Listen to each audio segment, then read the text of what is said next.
I want to talk about this because I thought it was an interesting concept. A buddy of mine, whom I've been friends with for 20 years or more, decided to go on a diet for the first time in his entire life. He's always been, our fat friend or whatever. No, now my brother's bigger than he is. But he didn't want to be a part of this video. He's told me I can talk about his story, but he didn't want to be mentioned by name, so I'm not going to do that. Basically, he had some health problems, and his doctor was recommending he get that surgery with the stomach, and he was like, I'm not that big. I think at his biggest, he was like 350 or 360 pounds, and he decided to try to lose weight for the first time in his life. Basically, what he found out was that everything he was assuming with losing weight was wrong. Everything that he thought he knew about losing weight was absolutely wrong. He didn't want to change his eating habit. He didn't want to do anything that wasn't sustainable. So he didn't want to join a gym because he figured he wouldn't do that for the rest of his life. He didn't want to do a juice diet. He didn't want to, cut out carbs because it's not something that he could realistically do for the rest of his life. So he didn't want to do any of that.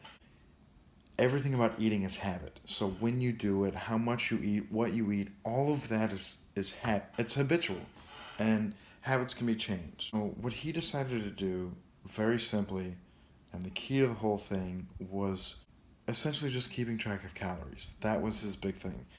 He did a lot of research on the places he likes to eat. He tried to find meals that he could eat out that would be like below 700 calories. So his favorite pizza restaurant, he goes and they serve like a 12-inch personal pizza. He cuts it in half and he'll eat half of it and he'll take the other half home. The real key to it, in my opinion, is the math. And here's what he came up with. For a 2,000 calorie diet, he has a small breakfast, typically a granola bar. So his breakfast tends to be around somewhere in the neighborhood of like 200 calories. His lunch and his dinner are 700 calories each. Roughly. Sometimes they're more, sometimes they're less, but he tries to keep them around that.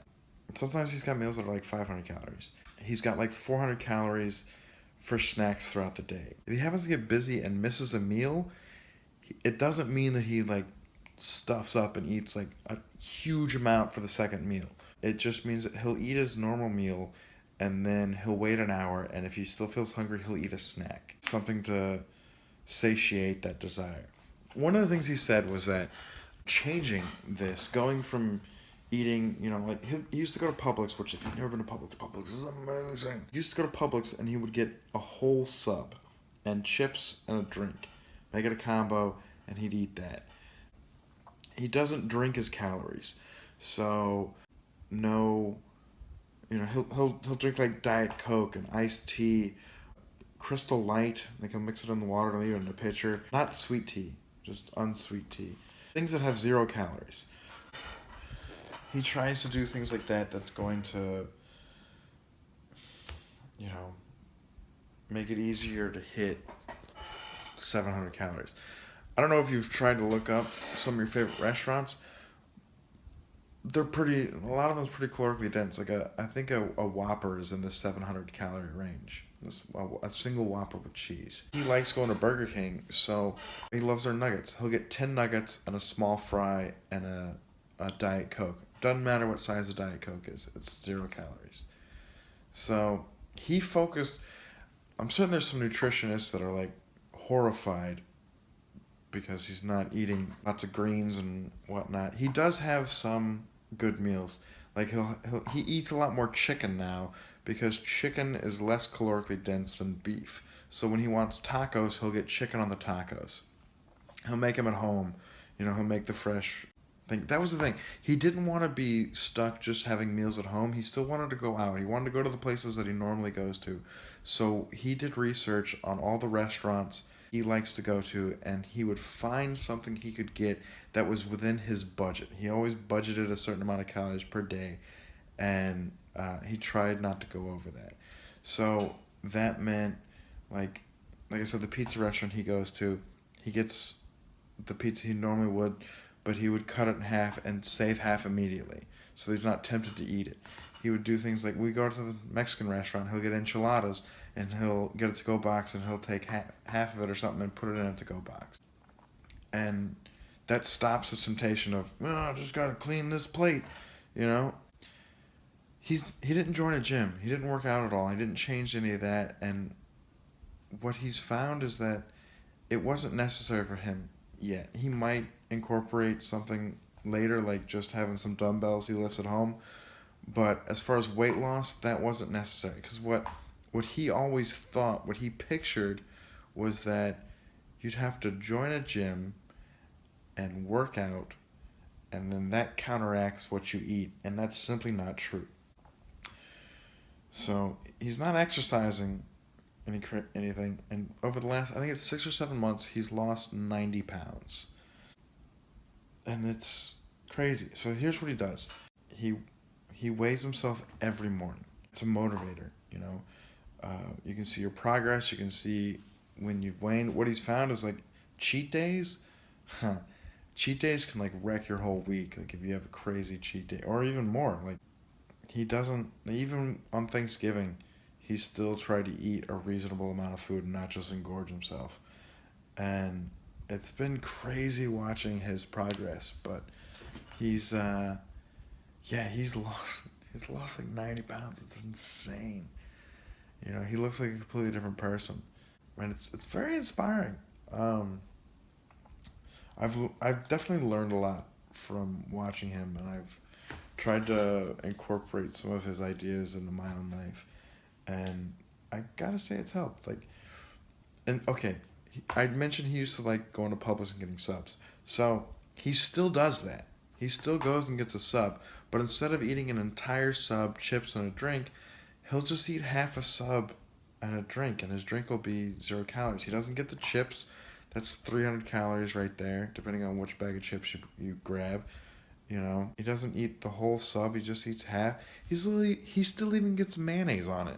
He loves fried chicken, specifically like tenders or chicken nuggets or something. He'll go to Burger King and get 10 chicken nuggets and a small fry and a Diet Coke.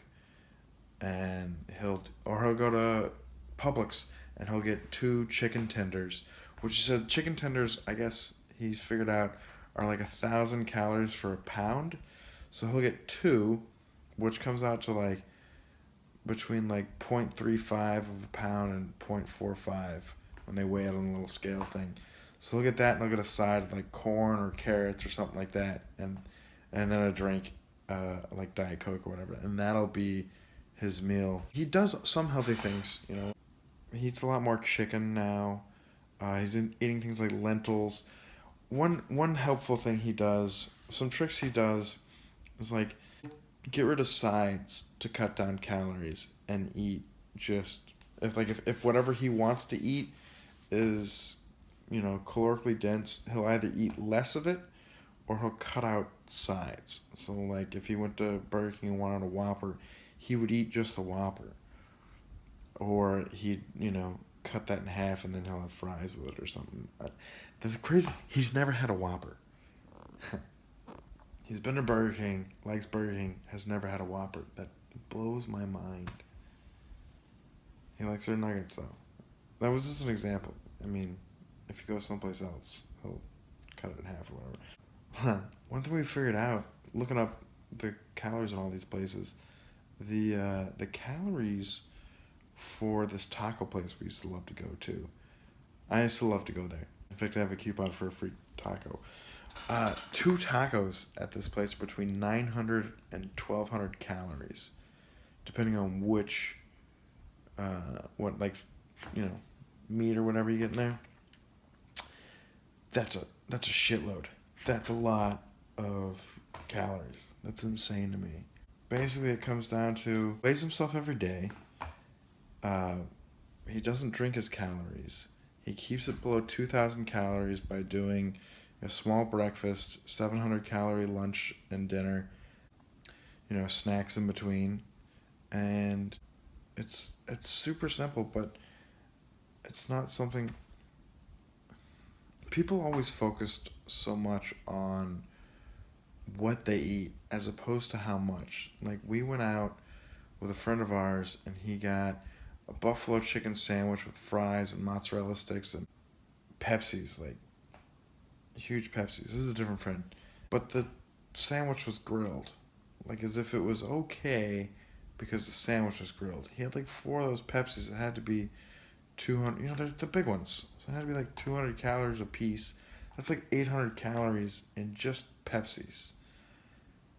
That's, I mean, if you're trying to stick below 2,000 calories, that's half your day right there. That's insane. And I'm not saying it like I can't believe people do that. I used to do that all the time. So did he. Like that was normalcy, you know.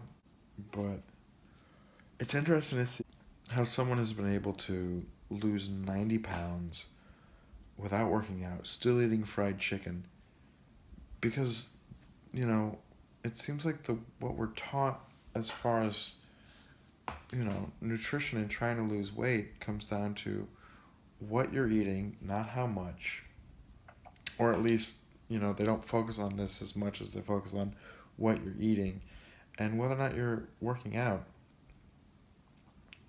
And he's lost weight without exercising and eating fried chicken. I think it disproves a lot. It's crazy to me. Anyway, I thought that was interesting. I hope you guys like it. I'm going to be doing more videos. Be traveling coming up, so I don't know what kind of adventures I'm going to get into, but if you want to, subscribe. If you don't, no worries, but see you guys a little later.